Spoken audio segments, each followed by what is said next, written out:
My name is Joanne, and I am 66 years old. For over a year, my greatest joy was flipping through the pages of my old wedding album, imagining the day I would wear that pale blue dress again at my only son, Michael's wedding. I planned the gift, the speech, and how I would hug him tight, until 1 week before the big day, the phone rang. Michael's voice was cold, deliberate. "Mom, we need to talk about the wedding. Everyone thinks it's best if you don't come." Before I tell you about how that crack formed and what really happened on the day itself, I want to ask you something. Where are you listening from? Is it from a house full of memories like mine? If this story about family fractures and quiet self-respect touches you, please hit the like button and subscribe to the channel. The journey to understanding that sometimes your absence speaks louder than any presence is just beginning. The foundation Michael and I built was one of quiet survival and deep unspoken understanding. His father, my Tom, died of a sudden heart attack when Michael was 15. Overnight, the world became a narrower, scarier place. I took on extra shifts at the school library after my teaching day ended. I sold my mother's good china and Tom's vintage tool set to make ends meet, but I swore I wouldn't touch Michael's college fund. Our dinners were simple, often casseroles that lasted 3 days, but they were sacred. We would sit at that Formica kitchen table, the one with the chip in the corner from when he was a toddler, and talk. We talked about his dreams of becoming a lawyer, about the girls he liked, about how much we missed Tom. We repainted the house together one sweltering summer, me on the ladder, doing the trim him rolling the walls. We were a team. He was my boy, my greatest pride. That bond felt unshakable even as he grew, went to law school in Chicago, and built his career. The phone calls became less frequent, but they were long and substantial. He would seek my advice, tell me about his cases. I sent him care packages with his favorite oatmeal cookies, the recipe from his grandmother. I thought the thread between us, woven from sacrifice and shared grief and triumph, was made of steel. Then he met Kimberly. He brought her home for a weekend after they'd been dating for 6 months. I was nervous, of course. I wanted so badly for her to like me, to like our simple home. I spent days cleaning, polishing, cooking his favorite pot roast. Kim was beautiful, polished in a way that seemed to repel dust. She wore a cream-colored sweater that probably cost more than my monthly grocery bill. She was polite, but it was a distant, appraising politeness. She complimented the house by calling it quaint.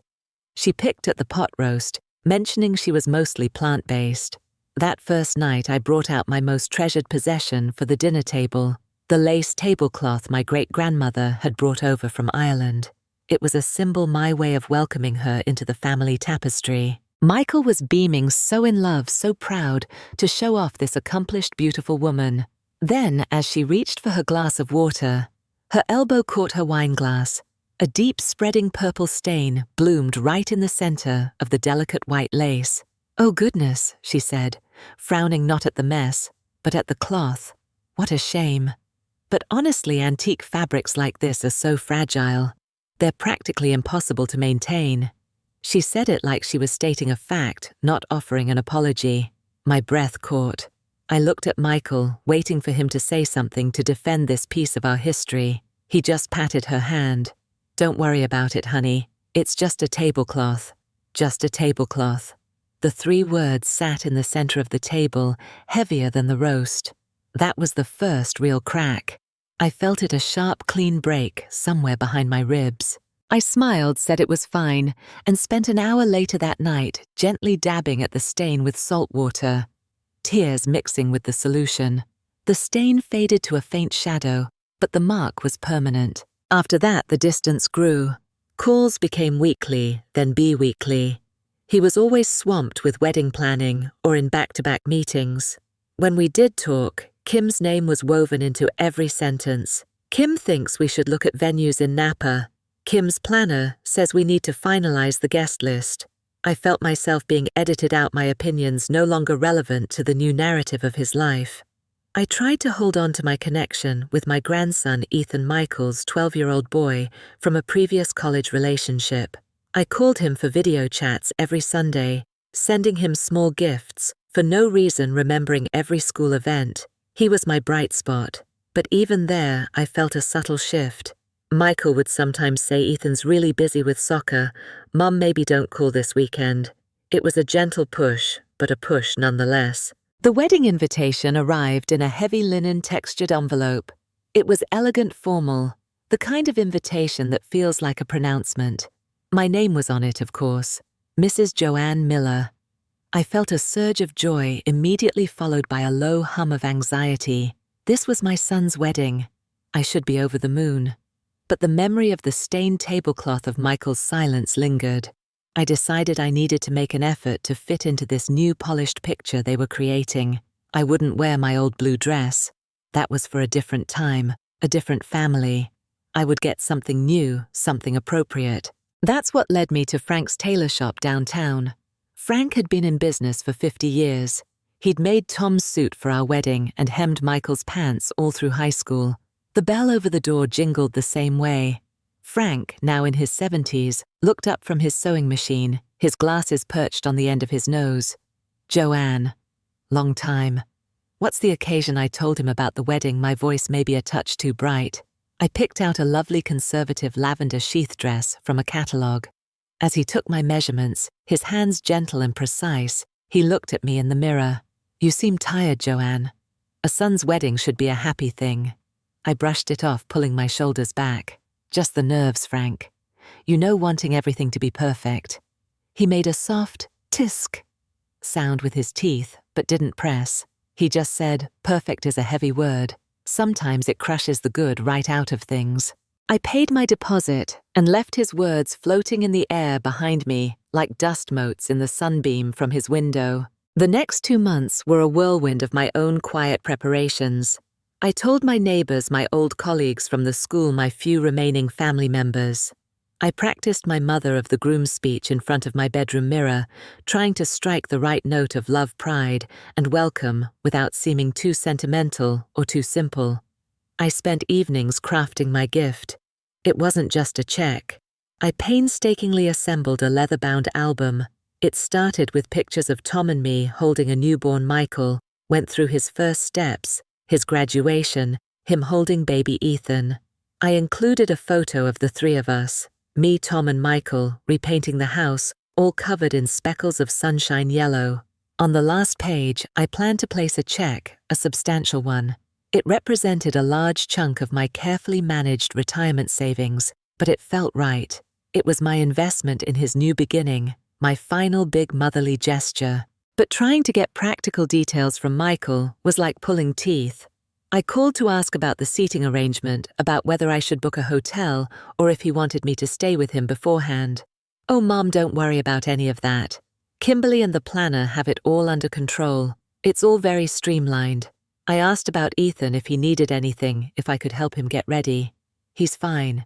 He's flying in with his mom. It's handled. I felt like an item on a checklist that was being delegated to a subcontractor. The final straw was transportation. I don't drive long distances anymore, not since my eyes started giving me trouble at night. Michael, honey, how will I get to the church? Should I rent a car? Is there a shuttle from the hotel? There was a long pause on the line. I could hear keyboard clicks in the background. Someone will pick you up, Mom. Don't worry. It's all part of the service. The service.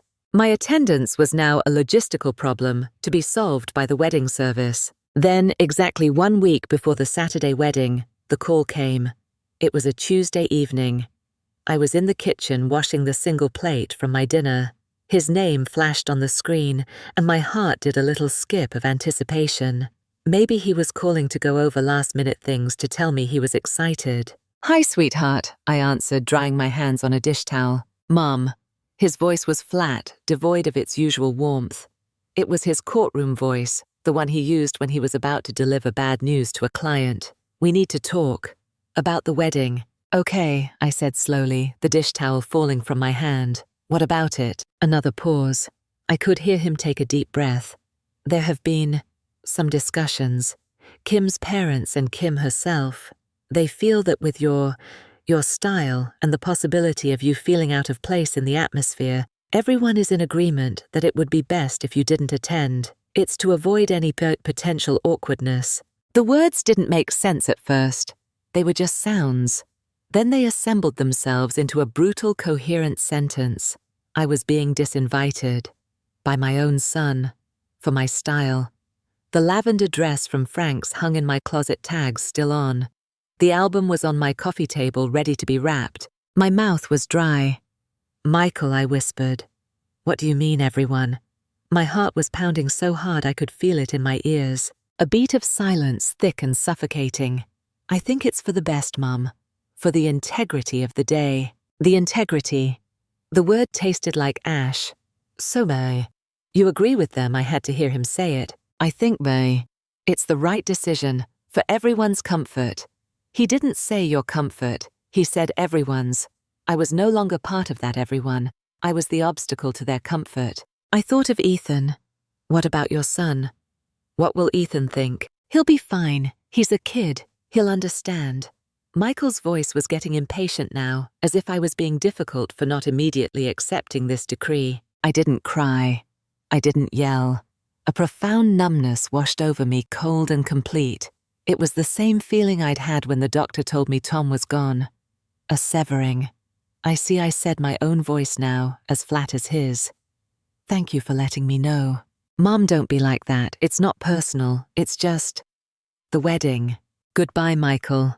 I ended the call. I stood in the middle of my quiet kitchen, the hum of the refrigerator, the only sound. I looked out the window at the backyard garden, the one Tom had started, and Michael had helped me tend after he was gone. The rose bushes were just beginning to bud. The numbness began to recede, and in its place came a slow, deep burn of humiliation, followed by a cleaner, sharper rage. They didn't want my style polluting their perfect day. My love, my history, my very presence was an embarrassment.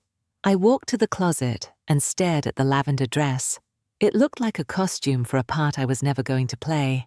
The initial shock hardened into a cold, clear resolution. I would not beg.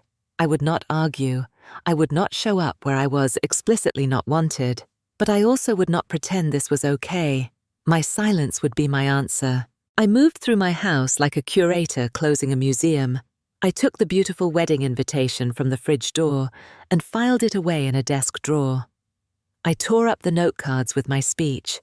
I placed the leather-bound photo album, along with the unsigned check, into a cardboard box. I carried that box up the pull-down ladder to the attic, a place of memories and forgotten things.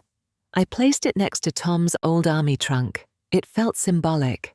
A part of my life as a mother was being archived not with ceremony, but with a final quiet thud. I knew the news would ripple through the family. I decided to control the narrative in my own way.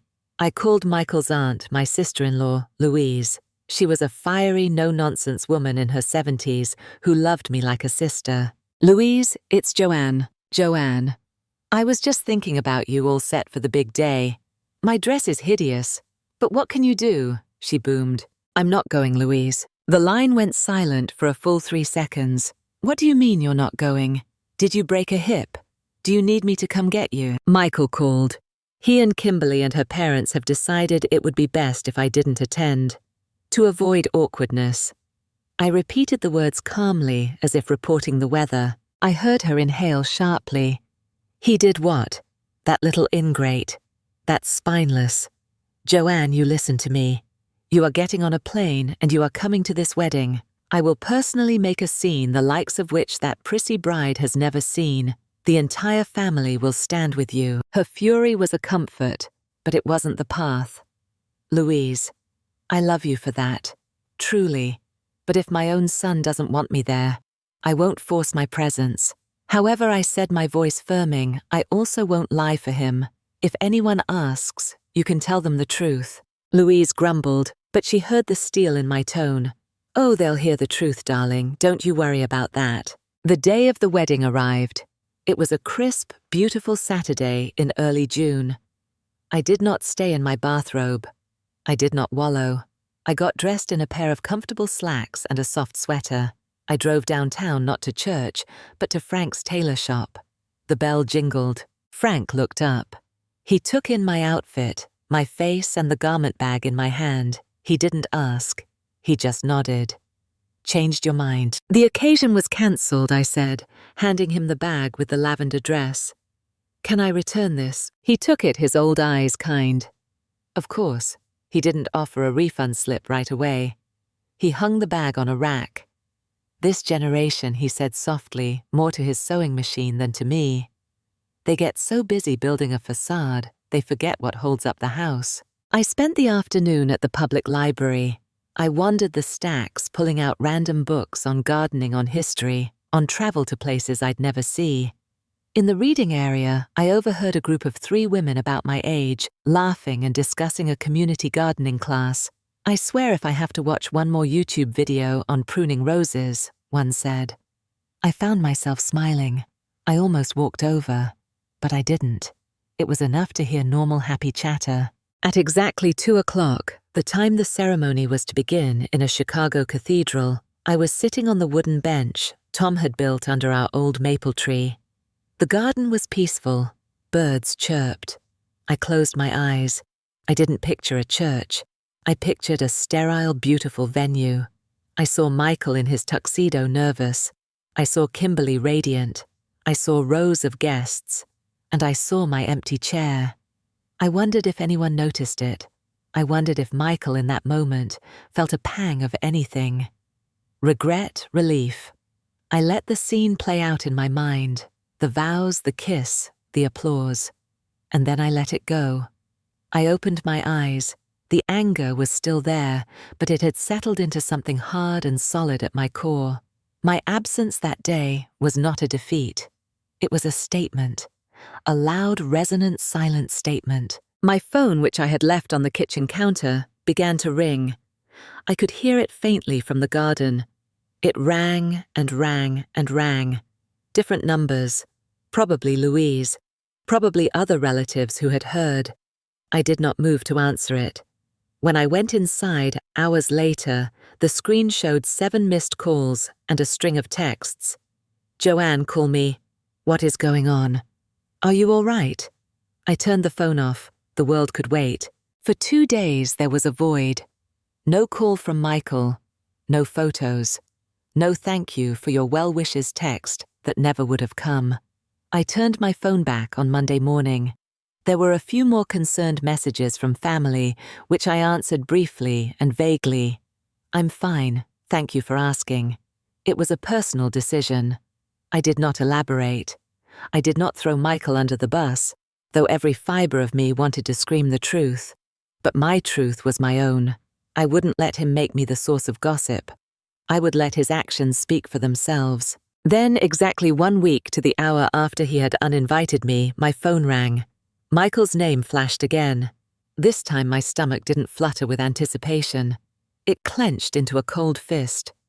I let it ring 3 times before answering. Hello? What came through the speaker was not the cold professional voice. It was raw, broken, gasping sobs. Mom, oh God, I'm sorry. I'm so sorry, everything. It's all ruined. I said nothing. I just listened, the phone pressed to my ear. He tried to compose himself, his words tumbling out in a wet, messy heap. The wedding. It was beautiful. Everything was perfect. But your seat was empty. Everyone saw. Aunt Louise. She cornered me during the cocktail hour. In front of Kim's parents. She asked me loud enough for half the room to hear where my mother was, if I was ashamed of the woman who worked double shifts to put me through school. He took a shuddering breath. I tried to say you weren't feeling well, but she just looked at me with such disgust. Then at the reception, he broke down again. When he could speak, his voice was hollow with horror. Ethan. He stood up.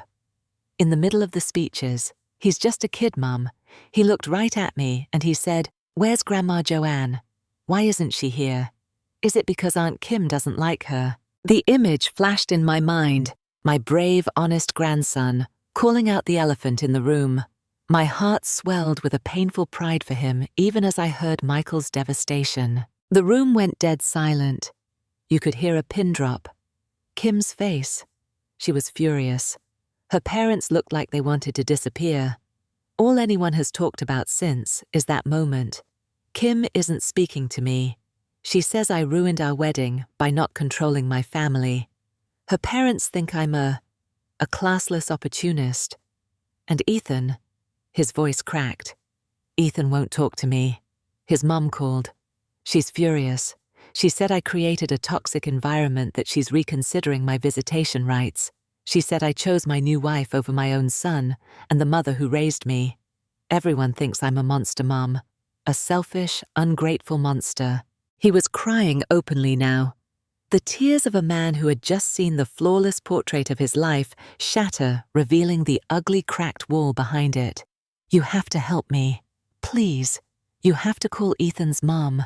Explain it wasn't like that. Call Aunt Louise. Talk to the family. Make them understand. You can fix this. You can make it right. Please, Mum. You have to undo this. You have to save my marriage. There it was. The core of his plea. Not I hurt you.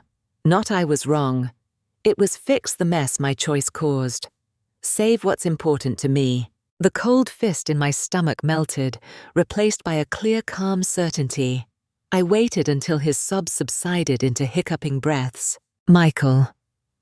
I said, my voice quiet, steady, and utterly foreign to my own ears. Let me make sure I understand. You're calling me not to apologize for hurting me, but to ask me to clean up the consequences of your decision. Is that right? The silence on his end was different this time. It was the silence of being seen completely and without mercy. He stammered, No, I am sorry, Mum. I am. But this is bigger than that now. My whole life is falling apart. I hear you, I said, though I didn't offer comfort. I need some time to think. I hung up before he could protest. I didn't think about his pain. I thought about Ethan's brave, confused face. I thought about the principle of the thing. My action, or rather my dignified inaction, had created a necessary quake. Now I had to decide how to navigate the aftershocks. A reactive emotional response would only create more drama. A strategic, principled one might plant a seed of something better. My first call was not to Michael.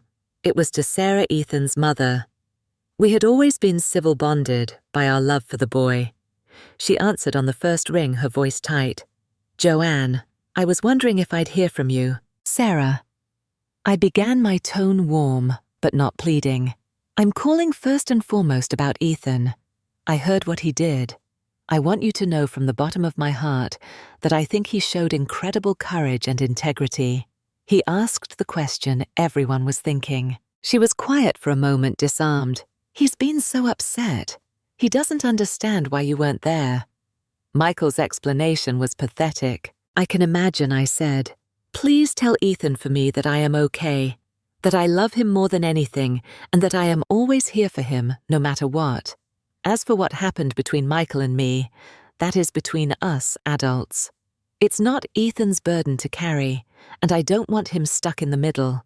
You have every right to be angry on his behalf. I just wanted to offer my perspective on his actions, which were in my view honorable. I was not asking her to forgive Michael. I was affirming her son and respecting her position as his mother. The relief in her voice was palpable. Thank you, Joanne. That, means a lot. Honestly, it does. Next, I called Louise back. Louise, it's Joanne. I heard about your interrogation at the cocktail hour. She chuckled, a dark, satisfied sound. Did you? Good. I appreciate you standing up for me, truly. But I need to ask you for a different kind of help now. Name it. Don't defend me anymore, I said. And don't attack Michael on my behalf. If people ask, just tell them the simple truth. Michael asked me not to come, and I respected his wishes. Then change the subject. The story doesn't need more fuel. It needs to breathe on its own. Louise sighed a long, weary sound. You're a better woman than I am, Joanne. But okay. For you. The truth and nothing more. Finally, I went to the bank. I met with my financial advisor and cancelled the large cashier's check I'd had made out to Michael and Kimberly. Instead, I opened a new irrevocable education trust for Ethan. I funded it with a portion of that money. It was a tangible shift of legacy from the son who had dismissed me to the grandson who had defended me. It felt right. When Michael called again 2 days later, desperate, I was ready. "Have you talked to everyone?" he asked, hope and anxiety warring in his voice. "I've talked to the people I needed to talk to," I said. "But not for the reasons you wanted." I called Sarah to praise Ethan's character and assure her I'm fine. I asked Louise to stop the campaign on my behalf. I did not, and I will not call anyone to explain away your choices or ask them to go easier on you. Mom, you don't understand the pressure. I was under Kim and her family. They have these expectations. I cut him off, my voice gentle but unyielding. Michael, I understand pressure. I understand wanting to please people. What I don't understand is asking the mother you excluded to now be your public relations manager.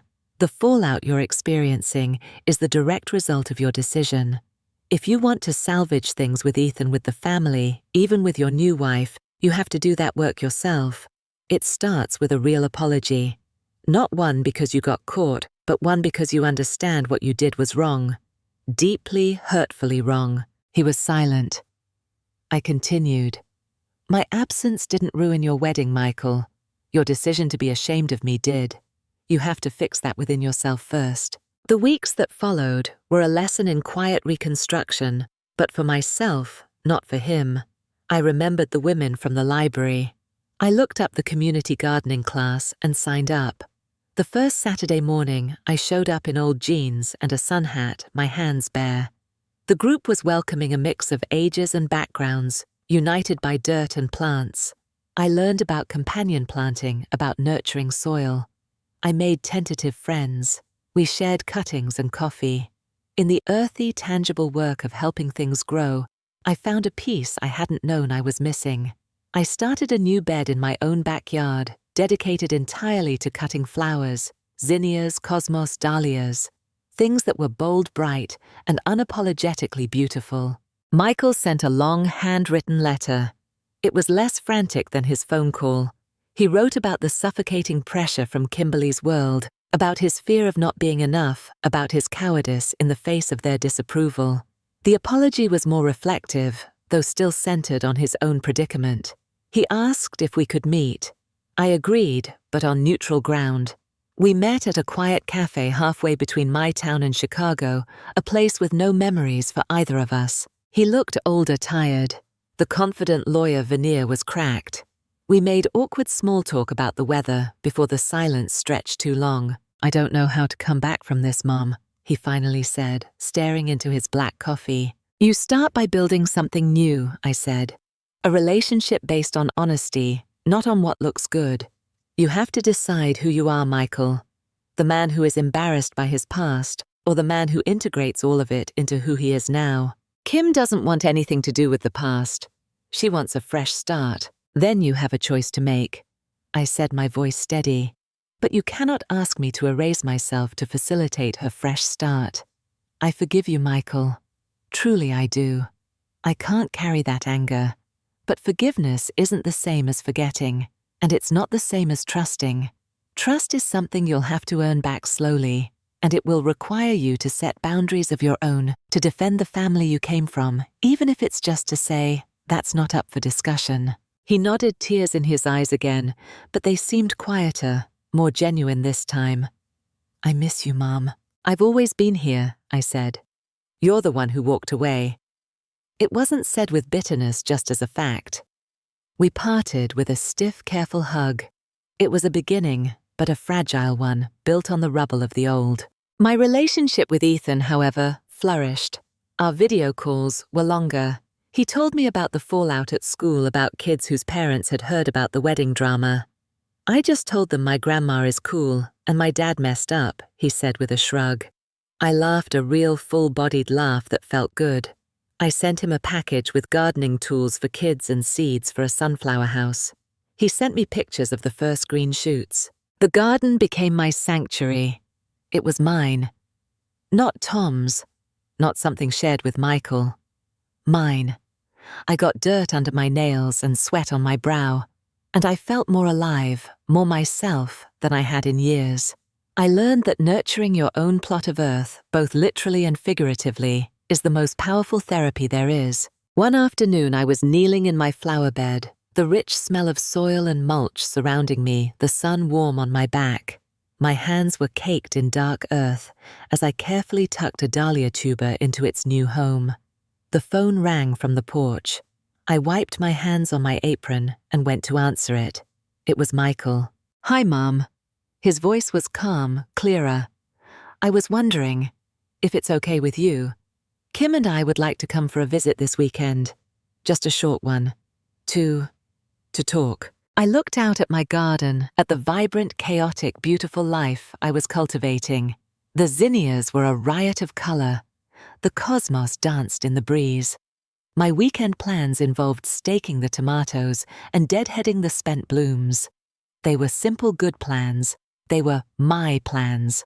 I took a slow breath, feeling the sun and the solid ground beneath my feet. "That's fine, Michael," I said, my voice peaceful and firm.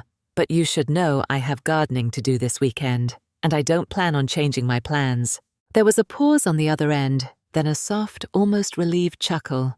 "Okay, Mum, we can help, or we can just be there." "We'll see," I said. I didn't promise anything. I didn't rearrange my world. Drive safe. I hung up and placed the phone back on the porch table. I stood there for a moment looking at my flourishing garden, then down at my dirty, capable hands. The woman who had waited by the phone for her son's call was gone. In her place was a woman who had learned that love doesn't mean erasing your own borders, that sometimes the most powerful thing you can do is to simply tend your own garden and let others face the consequences of where they chose to plant their seeds. The peace that settled over me wasn't the absence of pain, but the presence of a hard-won self-respect growing quietly and stubbornly right there in the sunshine. And I would like to know from you, what is the garden you need to tend in your own life? Is it a relationship where you need to set a boundary or a dream you've put aside to please others? Share your thoughts in the comments below. If this story of quiet strength resonated with you, please give this video a like. It lets me know these conversations matter. Subscribe for more stories about finding your voice later in life. And if you know someone who needs to hear this message, please share it. Thank you for listening, and remember, no matter the season, it's never too late to plant something new and watch it grow.